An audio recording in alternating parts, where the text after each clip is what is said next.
মেয়েদের যে এত কষ্ট বিয়ে না হলে জানতেই পারতাম না। দেখো, একটা সুখের সংসার ভাঙতে কিন্তু 1 মিনিট লাগবে না, কিন্তু একটা দুঃখের সংসার গড়াতে কেউ পারে না। এই কথা কেন বলছি একটু পরেই কিন্তু জানাবো, সম্পূর্ণ ভিডিওটা দেখতে থাকো তাহলেই জানতে পারবে।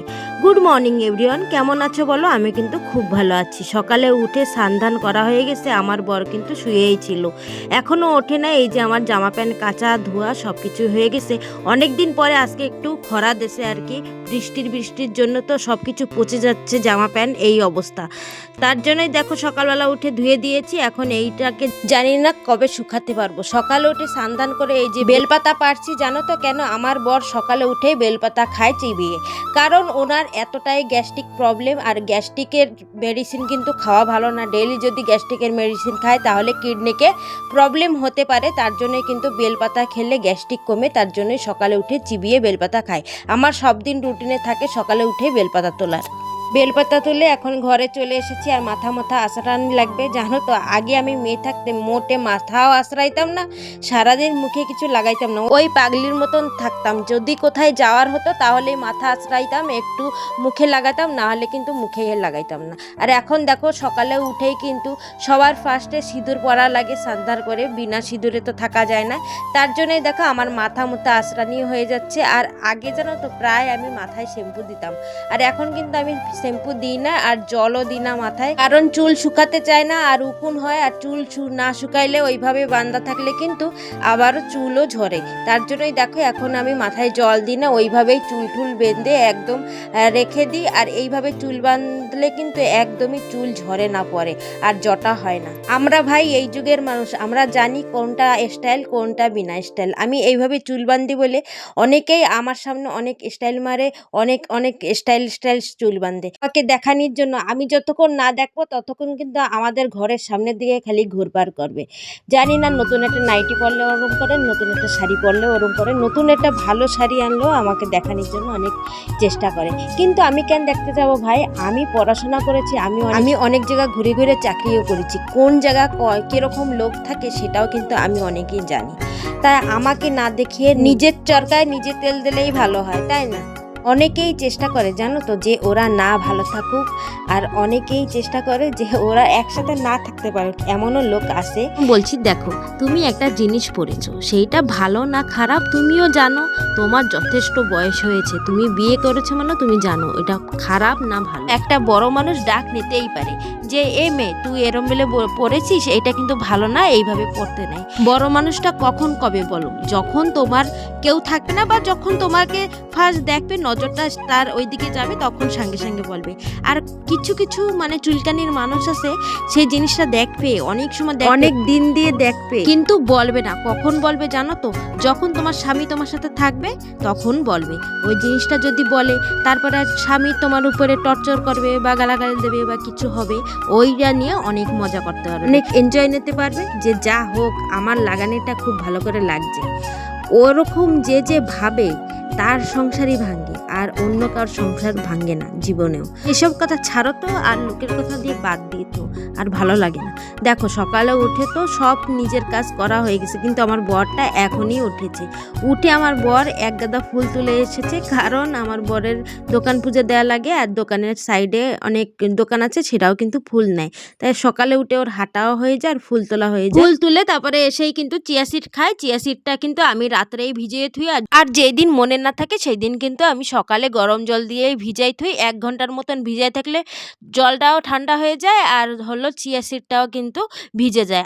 আমি সকাল কিন্তু আমার স্নান করে সব কাজও হয়ে গেছে প্রায়, কিন্তু এখন রান্না লাগবে, আর রান্নার কাজটাই তো মেন। ঠিক বললাম তো, মেয়েদের কাছে এই রান্নার কাজটাই মেন। দেখো সকাল আমার বর মাছ নিয়ে আইছে।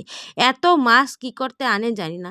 এইটা হলো রূপচাঁদি মাছ, এ ভাজলেই একদম অল্প হয়ে যাবে আর তেল বেরোয়। এই তেল মাছ খেতে না আমার খুব ভালো লাগে। আজকে না ঠিক মতন ভয়েসটা দিতে পারছি না, খালি হলো তোতলাই যাচ্ছে, জানি না কেন।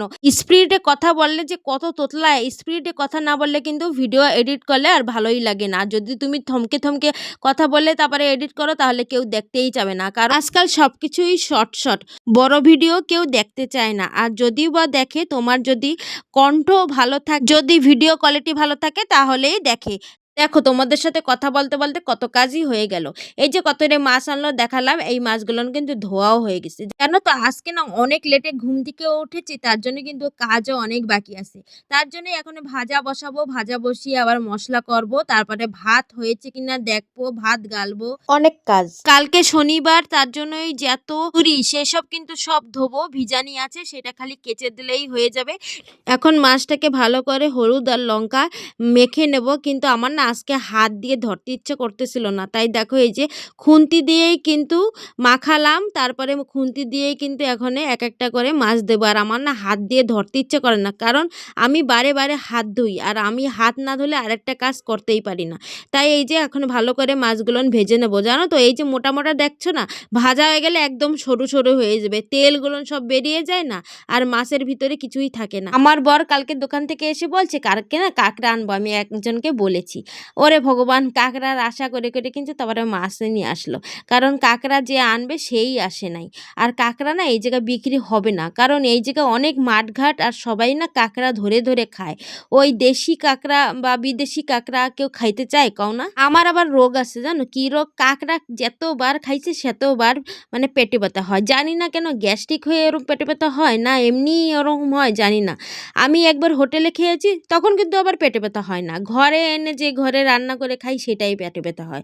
জানি না কেন এমন হয়। তোমাদের কার কার ওরম হয়, কাঁকড়া খেলে পেটে ব্যথা হয়, অবশ্যই কিন্তু একটু কমেন্ট করে জানিও। আর কাঁকড়াটা কিভাবে রানলে পেটে ব্যথা করবে না, বা কোন রকম ভাবে রানতে হয় সেটাও কিন্তু আমাকে জানিও। আমি কিন্তু কোনোদিন কাঁকড়া এখনো আজ পর্যন্ত রান্ধি নাই, কিন্তু আমি খেয়েছি। দেখো এই যে মাছ ভাজা হয়ে গেছে, আর এই যে আবার একটু মাছ ছিল সেটাই এখনই ভেজে নেব। আর জানো তো এইগুলো না আমি মাছ ভাজাই রাখবো, কারণ আমরা সকালে মাছ দিয়ে মাছের তেল দিয়ে ভাজা খাবো, লঙ্কা দিয়ে। আমার বর ওইসব খাবে না, আমি খাবো। আমার বরের জন্য ঝোল কিন্তু বসিয়েও দিয়েছি।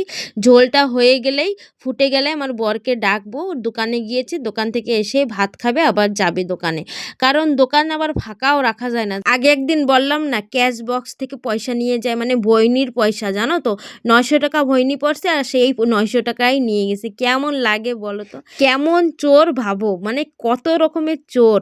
আরও একদিনের কথা বলতেছি, একদিন আমার বর আমাদের সামনের দোকান তখন ছিল, এখন তো আমরা সেই দোকানে চলে গেছি, আর আমরা যেই দোকান এখনও কিন্তু সেই দোকানটা দেয়নি, কি দোকান হবে সেটাও জানি না। তা আমাদের সামনের দোকানে আমরা বলে গিয়েছি, মানে আমার বর বলে গিয়েছে যে আমি বাড়ি যাচ্ছি একটু, আমার বরের শরীর খারাপ ছিল, একটু পায়খানা হচ্ছিল, তাই পায়খানা করতে তুমি একটু দোকানটা পাহারা দেয়। তাই না, ও না দোকান পাহারা দিচ্ছিল, একটা লোক মানে একটা বুড়া মানুষ, জানো তো বুড়া মানুষ এসে ফট করে না দোকানের ভিতরে গেল, দোকানের ভিতরে গিয়ে আবার বাইরে আসলো, বাইরে আসার পরে না একটা চুন্নি বাইর করছে, চুন্নিগুলো সব সামনে থাকে, চুন্নি একটা বাইর করছে, চুন্নি বাইর করে না ধীরে ধীরে পকেটে ঢুকাইছে। তারপরে আমাদের দোকানের সামনের জন ও কিন্তু আবার দেখতেছে যে কি করে বুড়া, দেখবো। তারপরে না বুড়াটাকে ডাকছে, আর আমার মানে আমার বরকে ফোন করে ডাকাইছে যে আসো, তোমার এই যে দেখো একটা চুন্নি চুরি করে নিয়ে যাচ্ছে। তারপর আমার বর গেছে আর ওই ব্যাটারে ডাকছে, হ্যাঁ, কয়েছে কি এ আসো এই দিকে আসো, ডাকছে, তা ও না এরকম গেছে ওর দোকানে, পুরো ফুল কনফিডেন্সে গেছে। কচ্ছে কি তুমি চুন্নি কেন নেছো, কয় কি দোকান মালিক কইছে, কয় কোন দোকান মালিক, কোন ভাই না, কয় দোকানে বসে রয়েছে। আমার বর কয় কি এই আমি দোকানের মালিক, তুই কারে কি শিখাচ্ছিস, দোকানের লোক কি আছে, আর কোন ভাই না কইছে চুন্নি নিতে বল। সে বলার পরে না চুপচাপ দাঁড়িয়েছিল, তারপরে কয় পকেট দিয়ে বাইর কর, তারপর পকেট দিয়ে 2টা চুন্নি বাইর করছে। জানো তো এমন চোর থাকে দুনিয়ায়।